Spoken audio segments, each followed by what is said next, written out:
Ang susunod na ating matutunghayan ay ang San Pedro District of Seventh-day Adventist. Siyempre, San Pedro District. Mga kapatid, ay magkaroon tayo ng pagtatalaga ng ating buong buhay sa kalooban ng Diyos. Alam ng Israelita ang ikauna at ikalawang utos dahil bago pa man dumating doon sa tagpong iyon, 2 beses nilang sinabi lahat ng sinalita ng Panginoon ay aming gagawin. Kasama doon ang pagbanggit sa unang 2 utos sa loob ng 10 utos. At malinaw na sa kanilang paglaban doon ay talagang sila ay nais humiwalay sa Diyos. Ang sabi dito mga kapatid, ang idolatria ay tumatanggi sa pagkaunawang theological na Diyos ay Diyos at ang tao ay tao. Binubura ng idolatria ang pagitan ng Diyos at ng tao at sinisira ang ugnayan sa Kanya. Ibig sabihin mga kapatid, tayo bilang bayan ng Diyos ay pinapaalalahanan na dapat tayo ay mayroong malaking ng pakikipagrelasyon sa Kanya.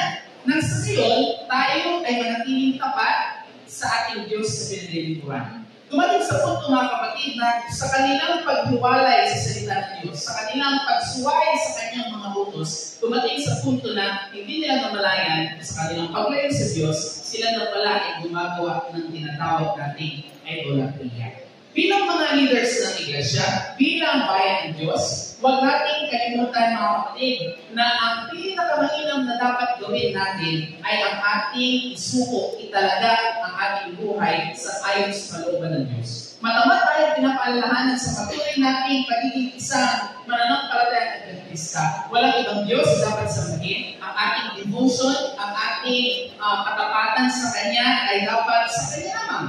Nakakalungkot sa ating kapanahonan ngayon, marami tayong mga Diyos-Diyosan, bagaman hindi tayo gumawa ng bintong tuya, hindi tayo gumawa ng anumang mga berhen o anumang mga santo yan, pero anumang mga bagay na kinukuha ang lugar ng Diyos sa ating buhay, iyon ay Diyos-Diyosan.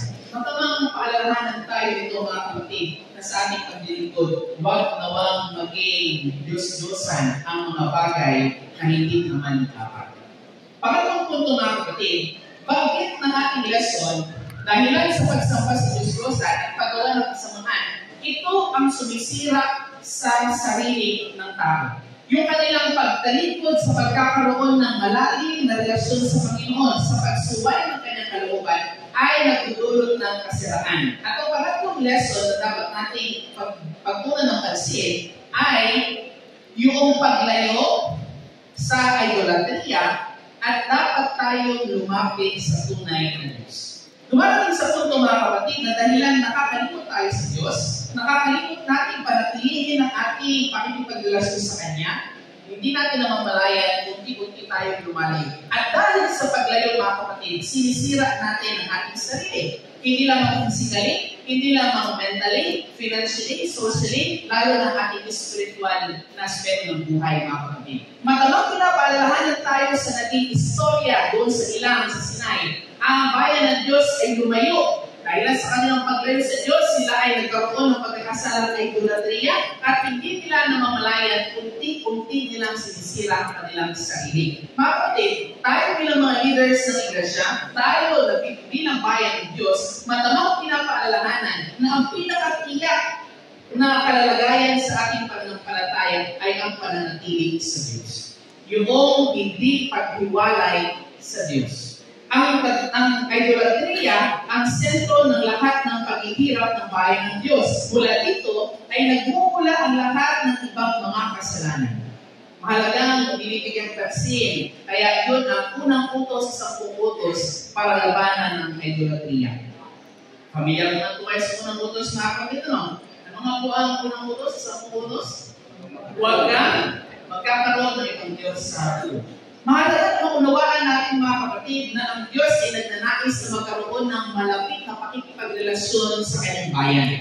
Dahilan sa paglayo ng mga tao sa Diyos, dumarating ang mga pagkakasala, maging ang idolatria na siyang nagbibigay kasiraan sa bawat isa. Mga kapatid, hari naman sa ating pagiging leaders, patuloy tayong manatili personal na mas matatag, mas matibay, mas malalim ang ating pakikipagrelasyon sa Kanya. Sunod na leksyon, mga kapatid, ng ating lesson, nais natin pagkunan ng pansin ang patas na kaparusahan ng Diyos sa pagkakasala. Meron pinabanggit sa ating lesson na makatuwirang galit ng Diyos. Ang kanyang plano, sa kanyang pag-usap ni Moises, ay tapusin niya na lang ang buong lahi ng Israel. At mula sa libro ni Moises, yun na lang ang kanyang gagawin bayan banal. Ang sabi ni Moises, huwag na akong gawin ng Panginoon. Kasi ano sasabihin ng mga karating bansa, mga taga-Egyptyo, na inilabas mo sila doon sa lugar ng pagkalipin, tapos iyon lang silang papatayin, pupuksain sa ilang. Ang sabi niya ay, huwag naman ganun mangyari. Pero mga kapatid, noong ang Panginoon Diyos ay nakipag-usap kay Moises, siya nag-relent. Nagsisisiya na gawa ng kasama ng kanyang bayan dahilan sa kanilang pagkakasal. Pero mga kapatid, yung pagiging patas sa pagbigay ng kaparusahan ng Diyos sa kanilang pagkakasala, mayroong namatay na 3,000 sa panahon yun. Yung mga namuna sa pag-suggest na gumawa ng gintong buya. Gusto natin idinin mga kapatid na ang Diyos ay patas. Kung ikaw ay gumawa ng pagkakasala, may katampatang kaparusahan. May consequences. Kung tayo ay takot lang dahil sa consequences at hindi doon sa ginawa nating kasalanan, maaaring balik tayo ng pag-unawa sa Diyos. Ang Diyos ay patas. Ang Diyos ay pag-ibig. Siya rin ay Diyos ng justice. Anuman ang pagkakasala ay mayroong patas sa kaparusahan ng hinihintay. Mga kapatid, sa ating patuloy na paglilingkod sa Diyos, huwag nawang mangyari na sa ating maling pagkaunawa kung sino siya, ay baka mamalik din tayo ng pagkaunawa na siya ay patas. Sa ating paglilingkod, subukan natin mga kapatid na palaging sumangguni sa Biblia, sumangguni sa ating church manual, sumangguni sa mga mahalagang prinsipyo na dapat natin gawin upang mapangunahan natin matuwid ang ating iglesia habang patuloy tayo naghihintay sa nalalapit na pagbabalik ng ating Panginoon Jesus. At kung may magkasala man mga kapatid, ating patuloy na itama ang ating mga kapatid na ito, alang-alang sa ating paglilingkod sa Panginoon. Mga kapatid, patas ang Diyos sa kanyang pag-address sa mga pagkakasala ng kanyang bayan. Gusto din natin maganap ito sa kanya-kanyang iglesia ang ating pinapangunahan. Idalangin natin mga kapatid na tayo bilang kanyang bayan ay patuloy na pagtuunan ng pansin ang mga mahalagang bagay na dapat itama upang ang ating mga iglesia ay patuloy na maiharap na dalisay, walang dungis, pagdating na ikalawang pagbabalik ng ating Panginoon Jesus. Sa katapos-tapusan, ang ikalimang leksyon mga kapatid ay pagbabalik tanaw sa pag-aanino ni Moises sa gawaing pamamagitan ni Jesus sa ating Ama na nasa langit. Nandun ang pagkakataon mga kapatid na isa sa mga palaging kunikwento sa mga bata at sa kanilang children's Sabbath school ay kung paano namagitan si Moises sa nagkasalang bayan ng Diyos. At klaro tayo dun sa mga request niya, ibubaga, kung hindi mo sila patawagin, maging pangalan ko, alisin mo na lang dun sa aklat mo. Sa ating pagiging leaders mga kapatid, kailangan ang self-sacrifice sa paglilingkod. Ang Panginoon Jesus ay dumating hindi para paglingkuran, kundi para maglingkod. Huwag tayo maging kagaya ng mga Pariseo na ibig ninyo ang mga nasa unahan ng mga upuan at kayo ay palagi pinupuro ng mga tao. Bilang mga elders, bilang mga leaders, deacons, mga kapatid, sana tayo unang marunong magpakumbaba sa halip na tayo ang siyang magmataas. Paano kung sabi din natin, Panginoon, kung hindi mo papatawarin itong kapatid sa kanyang pagkakasala, ay ang pangalan ko ay hindi na rin burahin sa aklat ng buhay. Pero ang punto doon mga kapatid, bakit isulat ang talang iyon para maanino sa mga mambabasa ang gawaing tagapamagitan ni Kristo sa kabanal-banal ng dapat sa sanktuaryo sa langit. Mayroon tayong tagapamagitan na walang iba kundi ang ating Panginoon Jesus. Sa ating mga limitasyon, sa ating mga kahinaan, mayroong Diyos na umaagapay sa atin para maging tama ang ating mga masasamang likas. Hindi ito isang excuse para magpatuloy sa paggawa ng kasamaan. kundi ito'y matinding paalala na mayroon tayong tagapamagitan sa ating Amang na nasa langit. Pahalagahan natin ang kanyang gawain habang siya'y patuloy na naglilingkod sa kabalan-banalang tao. Mga kapatid, itong pamamagitan ni Moises para sa nagkasalang bayan ng Diyos ay isang matinding paalala sa atin na kailangan nating balikan ang mahalagang katuruan sa banal na kasulatan. Walang ibang tagapagligtas, walang ibang tagapamagitan, kundi ang ating Panginoon Hesus lamang. Sa ating patuloy na paglilingkod, huwag natin kalimutan na mayroong mahalagang gawain na nangyayari sa langit ngayon at yun ang ginagawang intercessory work ng ating Panginoon Hesus. Mga kapatid, sa ating pagiging leaders ng iglesia, tayo ginawa ay maging tagapamagitan sa mga nag-aalitang elder. Kung meron, pero alam ko yung mga nandito, mga nag-aalitang elder. Kung may nagkakasalang kapatid, tayo maging tagapamagitan, hindi pa yung tayo tagapagpalaki ng gulo. Kasi mga kaspalaki pastor, buntis na daw, basta, grabe naman yung mga salukin na mga kapatid.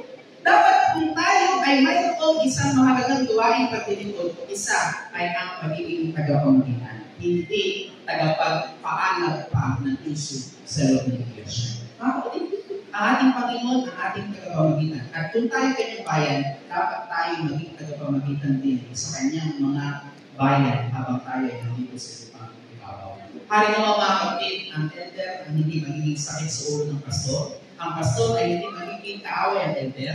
Ang pastor ay hindi magiging kaaway ang mga kanin ng iglesia, kundi sama-samang magiging tagapamagitan upang tayo ay patuloy na maging daluyan ng pagpapala sa loob ng iglesia, sa labas ng iglesia, sa patuloy nating pag-abot sa mga taong wala pa sa kawan ng Diyos. Hari naman mga kapatid, ang 5 leksyon ito ay ating patuloy na maidalangin para maging bahagi ng ating paglilingkod at bilang mananampalatayang Kristiyano at Adventista. Ang pag-unawa kung sino ang Diyos at ang kanyang salita, magkaroon ng pagtatalaga ng ating buong buhay sa ayon sa kalooban ng Diyos, paglayo sa idolatria at patuloy na paglapit sa tunay at buhay ng Diyos, at alalahanin ang patas na kapausahan ng Diyos sa pagkakasala at higit sa lahat alalahanin ang pamamagitan ni Jesus sa Ama para sa atin. Nawang pagpapala ng Diyos ang ating maranasan sa patuloy nating pagsamba. Ito ay ating patuloy na basahin mga kapatid sa natin ng ilang linggo ng ating third quarter upang malamo sa ating pagkaunawa sa aklat ng Exodus. Muli, maligayang araw ng Sabat sa atin. The finest quality of Adventist education in the heart of San Pablo City, Laguna. SCLC Adventist School Incorporated, San Rafael. Enroll now at SCLC Adventist School, San Rafael, to enjoy the best quality Adventist education. Idols Fitness Gym, located at M. Leonor Street, San Pablo City, Laguna. Gym na tayo, only here at Idols Fitness Gym. Ito yung dating label at itong bagong label. You heard it right. Same taste. Iisang brand lang ang ating hinahanap-hanap-hanap. Siyempre, one and only Country Veggie Foods. Tara, let's kain na sa Veggie Yum, located at 240 Maharlika Highway, Barangay San Rafael, San Pablo City, Laguna, malapit sa SM City, San Pablo. Alagang Jack is getting ready for Harvest 2025.